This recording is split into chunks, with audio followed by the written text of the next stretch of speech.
অলপমানতো উৎকণ্ঠা থাকেই নিৰ্বাচন বুলি ক'লে এটা পৰীক্ষা নিচিনা কিন্তু ওলাই অহাৰ লগে লগে যেতিয়া বিভিন্ন মানুহৰ মৰণি সোমোৱাৰ লগে লগে চবতে যেতিয়া চবৰ মুখত হাঁহিটো দেখিছোঁ আমাক দেখিয়ে গাড়ীৰ পৰাই চবে হাঁহিছে তেতিয়া মানে আৰু খুব ধুনীয়া এটা ফিলিং হৈছে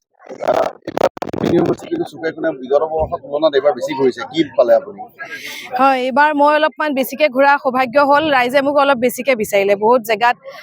প্ৰথমতেতো দুই জেগাত গৈছিলোঁ কিন্তু তাৰপিছত হয়তো কোনোবাই মুখে মুখে বাগৰি কথাটো বৌ আমাৰ ফালেও আহিব বৌ আমাৰ ফালেও আহিব বুলি ফোন নম্বৰটো বহুত বিয়পি গ'ল আৰু ফোনো বহুত পালোঁ সেইমতে য'ত য'ত বিচাৰিলে তেনেকৈ যাবলৈ চেষ্টা কৰিলোঁ ৰাইজৰ লগত মানে নিৰ্বাচনী প্ৰচাৰ নহয় আচলতে মোৰ লগত আলোচনা কথা বতৰা চাহ মেল নিচিনাকৈ হ'ল সেনেকৈ কৰি মোক খুব ভাল লাগিলে এইকেইদিন ধুনীয়াকৈ পাৰ কৰিলোঁ বিপুল ভোটত জয় হ'ম আমি সেইটোৱে ক'ম আৰু আশাবাদী নহয় সেইটো আমি আচলতে আমাৰ বিশ্বাসে আমি বিপুল ভোটত জয় হ'ম